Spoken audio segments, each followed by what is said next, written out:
Okay, everybody, welcome back to Campfire Spookhouse. I'm Scary Terry, I'm Rock Horror. and today we're recording review for episode 42, which is The Sixth Sense, from writer and director M. Night Shyamalan, produced by Frank Marshall, Kathleen Kennedy, and Barry Mendel. It starred Bruce Willis as Malcolm Crowe, Toni Collette as Lynn Sear, Olivia Williams as Anna Crowe, Haley Joel Osment as Cole Sear, Donnie Wahlberg as Vincent Gray, Glenn Fitzgerald as Sean, Misha Barton as Kira Collins, Trevor Morgan as Tommy Tomasimo, Bruce Norris as Dr. Stanley Cunningham, Angelica Page as Mrs. Collins, Greg Wood as Mr. Collins, and M. Night Shyamalan as a cameo as Dr. Hill. And the description of the film is: after being shot by a resentful former patient whom he failed to help, a Philadelphia child psychologist seeks redemption by treating a young boy with a disturbing secret. The release date of this film was August 6th, 1999. Its budget was $40 million, and its box office return was $672.8 million. God damn.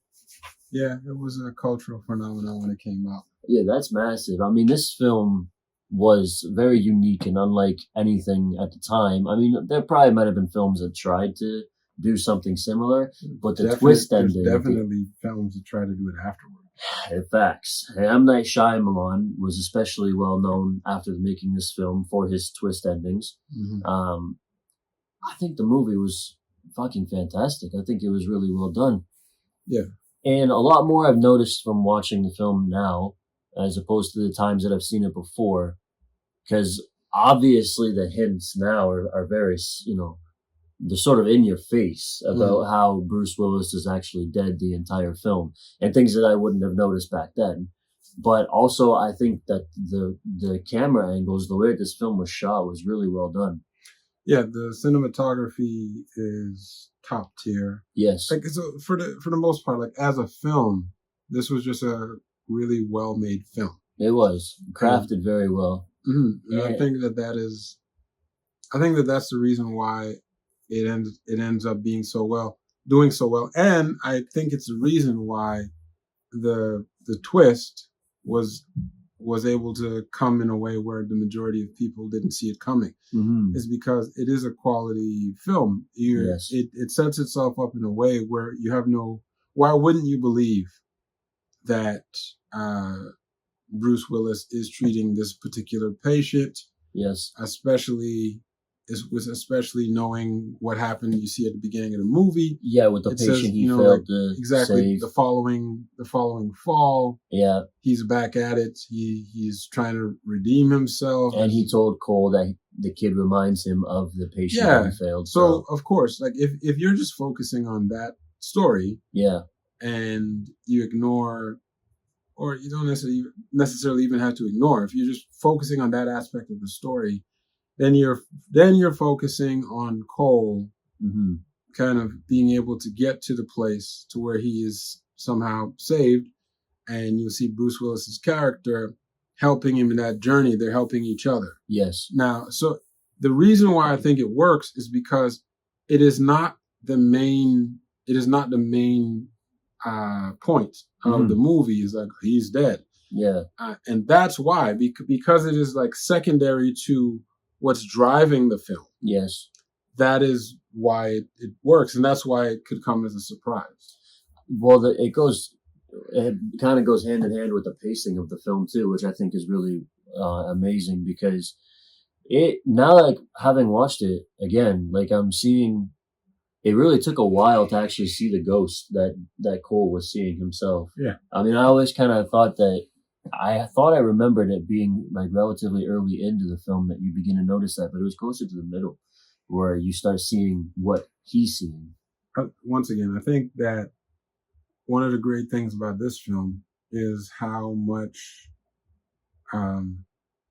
patience they had with revealing certain things. Yes. And this is why it's work. This is why it works. They were disciplined with all of the kind of shock elements. Yeah. Like I remember the first time seeing it and seeing those three people hanging and looking, those three ghosts hanging. Yep. And I remember that being a very impactful frame. Yeah.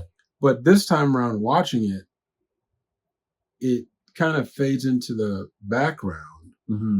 And so I understand why, if you're seeing that frame the first time, three people being hung, one of them being a very younger person as well, and they're just kind of looking at you after it's been established that he sees dead people. Then you could understand. Okay, I'm glad that it wasn't a case of you're just walking around and there's just dead people all over the place. Or even if there were, it wasn't made in a way that it was known. Yeah, true. And I'm glad with the patience that they had within the pacing that allowed for the audience to discover all of this information, because it's a lot of information. It is. I think that the exposition was done fantastically, and this is the reason why the movie works. Because can you imagine this same premise but in lesser hands? Yeah, it would fall apart pretty quickly. There was a lot of attention to detail. I think the mother, Toni Collette, it probably has what I believe is the greatest performance that she gives in the film, because she really fails to understand her child, because, I mean, she's never placed in a situation like this before where her kid is seeing dead people. She doesn't know how to help him, but she knows that something is going wrong. Then you have M. Night Shyamalan's character, the doctor, who comes into play, and he's now believing that she's abusive to her son because of the marks that he has in the cuts. And it's nice, man, about the grandma, like Cole's grandma, and she keeps taking that pendant and moving it into Cole's dresser drawer, and his mom finds it. And the scene at the end where they kind of have that closure moment in the car where they're talking about his grandma, and then how he says that the grandma died before her dance recital scene, and how his mom always believed that she wasn't there, and that was her biggest regret, is that she really wanted her mom to see that, but her mom actually was there. She saw the performance, she was just dead the entire time. But I think that was, the writing in the movie was really good. Yeah. And then there was a scene that you and I talked about, how when Bruce Willis first meets Cole, Malcolm first meets Cole, and they're in the apartment and he's sitting there, and then Cole walks in and he's playing that game with him about how I'm going to try to read your mind, take a step forward if I get it right, take a step back if I don't. And I was asking you, how is it if he's dead and he was sitting with the mom the entire time? How would he know? Like, how would he not figure out for himself in that moment that he's not having a conversation with the mom while they're waiting for Cole to come home? So you would think that he would at least think something was amiss. But him being dead, not understanding that he's dead, there's already that great level of disassociation for him anyways. Well, it's also the job that he does. It kind of comes hand in hand. If he is a therapist for children, and he's with a parent, he's not that interested in the parent. True. Outside of what he can get, whatever information he could get from the parent to help him with the child. Right. And remember, at the beginning of the film, he's also regarded as this like superstar in his field. Yeah. So that would mean that a part of his character is literally him inhaling his own fumes. He's going to be just kind of pontificating about different things, and he's not really paying attention to whether someone's listening or not. Yeah. Because that is not why he's saying the things that he's saying. He's saying the things that he's saying so that he can work it out, so that he's hearing what he's saying. Because his interest is completely with helping the children. Yeah. People like that could literally walk around throughout life not really engaging with other human beings. Yeah. So if he's dead, how's it change? He also had, if you remember the first scene, I pointed out to you that I really liked the camera angles, the way that we were following Cole leaving his apartment to the church, where we were walking by bushes and Bruce Willis, Malcolm, was following him. But when Cole walked out of his doorstep, like before he actually left his apartment, Malcolm was sitting across from him, and he had the notebook in his hand, and he had all the notes, like all the information on the kid prior to, and little valid pieces of information that he had circled in that book. So I guess he already kind of had an idea of what this kid was going through or what was being complained about with the kid. Yeah. So I guess he had that information to work off of. Mm-hmm. But the relationship with them was really nice. And I think Cole, who clearly knows that Malcolm is dead, he's not going to tell him that you're dead because he's already used to seeing dead people anyways, regardless. And he already mentioned at the hospital, which was a very iconic scene that many people, parody in a lot of comedies. But the whole I see dead people scene, he already told Malcolm that none of these ghosts know that they're dead. They don't see each other anyways. So that scene was really, really good. That's one of my favorite scenes in the film, is when he tells him that I see dead ghosts, because you could see the stern concern in Malcolm's face, the way he's looking at him, not even blinking the entire time. Yeah. It was just very well done. How about the stuttering Stanley scene? That was also really good too. I thought, because him mentioning it, you could see that it brought that teacher back to a traumatic part of his life, and then the stuttering started coming out again. He became a kid again. In that moment, because he probably never heard that name since he was a kid. And probably forgot all about it, right? He moved on from it. Yeah. Great segue as well too, because there was, in that scene, Cole was trying to mention to the teacher that people were hung in that building, and then we actually see 3 of them being hung later on. I thought it was really was great. And that's actually what's really beautiful about the film too, is that they give you so little bits of information to work with, and then it comes around full circle. And then you see the ghost that was there that had like a burnt face. Yes. And then the same stuttering Stanley ends up telling him, "Oh yeah, when I was a kid and I went here, there was a fire that burned down this part of this whole place." Yeah, everything is connected really well. I also, when I was a kid and I saw this movie when it first came out, it scared the shit out of me. That one kid that walked into his bedroom from the hallway, it was like, "Let's go check out my dad's gun." And then you see the hole in the back of his head. I was like, oh, that freaked me out a lot as a kid.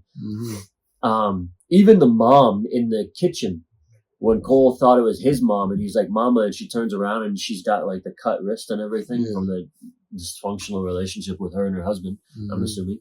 But that little girl, the one you said was Misha Barton, I really liked her story a lot too, and Cole being able to help her father, because her stepmother had poisoned her and killed her, was all beautiful, really well done. Especially the scene where Malcolm is playing the audio recordings of Vincent, played by Donnie Wahlberg, and he discovers that there's that ghost talking in the background, speaking, I think, Spanish. And then he starts to believe the kid, and then actually believes that they want help. So maybe that's the way that we can move past this, that I can help you, is to help them.